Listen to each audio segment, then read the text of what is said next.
السلام علیکم ورحمۃ اللہ وبرکاتہ دوستو أزِک ویڈیو چھُ حضرت مولانا ثاقب رضا مصطفی صوبن یتھ زن عنوان چھُ معراج رسول اکرم صلی اللہ علیہ وسلم تمام احبابن چھُ گزٲرِش یِم چینلہِ پٮ۪ٹھ نٔے چھِ تِم کرن چینل سبسکرائب اور یِم باقٕے پرٛٲنۍ سٲتھی چھِ تِم کرن ویڈیو زیادٕ کھۄتہٕ زیادٕ شیئر پٔکِو دوستو کرو تیٚلہِ أزِکۍ یہِ ویڈیو شروع۔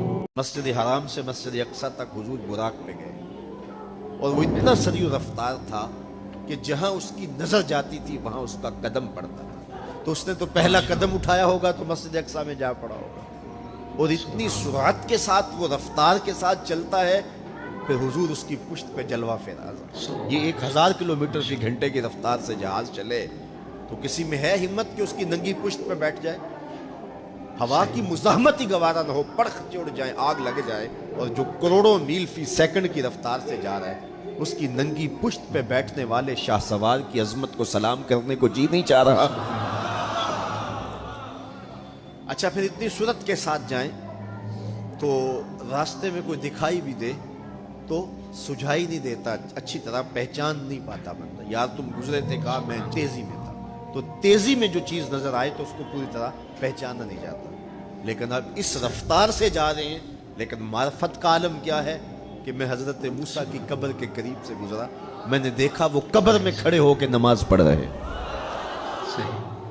اور حضور ابھی وہاں پہنچتے ہیں مسجد اقصی میں تو حضرت موسیٰ علیہ السلام پہلے وہاں موجود تھے۔ یا تو یہ ماننا پڑے گا کہ یہاں بھی موجود تھے وہاں بھی موجود تھے، اور یا پھر یہ ماننا پڑے گا کہ وہ پہلے چلے گئے، اور اگر پہلے چلے گئے تو پھر کیا وہ میرے حضور سے پہلے چلے گئے؟ تو جواب آیا کہ نہیں، حضور علیہ السلام تو اپنی رفتار سے جا ہی نہیں رہے تھے، حضور تو جا رہے تھے براق کی رفتار سے، اور حضرت موسیٰ گئے ہیں نبوت کی رفتار سے۔ براق بہت سریع ہوگا لیکن نبوت سے سریع نہیں ہو سکتا، اس لیے حضرت موسیٰ پہلے پہنچ گئے۔ یہ ایک مرحلہ مکمل ہوا۔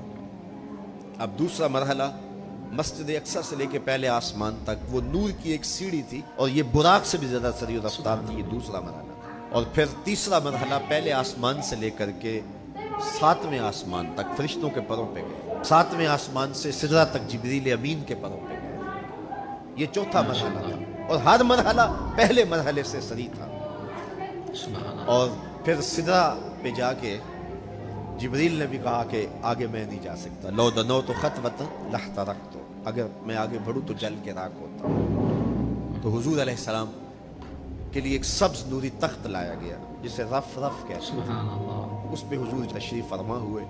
پھر وہ کس صورت سے گیا، ان 4 مراحل سے زیادہ سریع رفتار تھا۔ رف رف کی منتہائی پرواز جب ہوئی تو میں حضرت کی روح سے فیض لے کے کہتا ہوں کہ رف رف کے بھی بس بس ہو گئے۔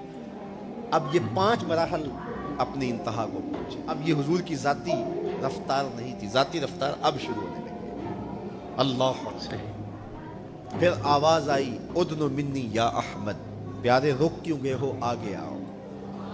اللہ اکبر۔ اور حضور پھر اعلیٰ حضرت فرماتے ہیں کہ ڈرتے جھجکتے آگے بڑھے، کیوں؟ جلال و ہیبت کا سامنا تھا، جمال و رحمت ابھارتے تھے، عبد تھے نا، معبود کے حضور حاضر ہو رہے تھے، تو جلال و ہیبت کا سامنا تھا، جمال و رحمت ابھارتے تھے۔ آواز آئی محبوب آگے بڑھیے، حضور نے ایک قدم اٹھایا۔ اب پھر فاصلہ کتنا طے ہوا ایک قدم میں؟ مسجد حرام سے لے کے مسجد اقصی تک براق نے جتنا فاصلہ طے کیا، مسجد اقصی سے لے کر پہلے آسمان تک نور کی سیڑھی نے جتنا فاصلہ طے کیا، اور پہلے آسمان سے 7ویں آسمان تک، اور پھر وہاں سے سدرہ تک جبریل اور فرشتوں نے جو فاصلے طے کیے، پھر اس کے بعد رف رف جہاں تک گیا، ٹوٹل ان 5 مراحل میں جتنے فاصلے طے ہوئے، حضور کے ایک قدم اٹھنے سے اتنے فاصلے طے ہو گئے۔ اب یہ رفتار تھی میرے حضور کی۔ پھر ہر قدم میں اتنا فاصلہ طے ہوتا جتنا پیچھے ٹوٹل قدموں سمیت فاصلہ طے ہو چکا ہوتا۔ اب کوئی حساب کر کے تو دکھائے۔ اللہ اکبر۔ اور پھر آواز آتی گئی، بڑھ اے محمد، قریب ہو احمد، قریب آ سرور ممجد، نثار جاؤں وہ کیا ندا تھی، وہ کیا سما تھا، وہ کیا مزے تھے۔ 70,000 مرتبہ آواز آئی، اور حضور کے قدم اٹھتے گئے، پھر کہاں تک پہنچے، کوئی حد ہے ان کے عروج کی، بالا غل غلابے۔ اور اس کو میرے رب نے سفر نہیں کہا، کہا یہ ابھی میرے نبی کی سیر ہے۔ کیا سمجھو گے میرے رسول کو؟ اس کی سیر اتنی سریع ہے کہ تمہاری عقلیں تھک گئی ہیں، اور اگر وہ سفر کرنے پہ آئے تو پھر عالم کیا ہوگا. دوستو أزیُک ویڈیو اوس یُتُے. اُمید چھُ تۄہہِ آسہِ ویڈیو واریاہ زیادٕ پسنٛد آمُت. اِنشاءاللہ میلو بیٚیِس أکِس ویڈیوَس منٛز. توٚتنَس تام بِہِو خۄدایَس حوالہٕ. السلام علیکم ورحمۃ اللہ وبرکاتہ.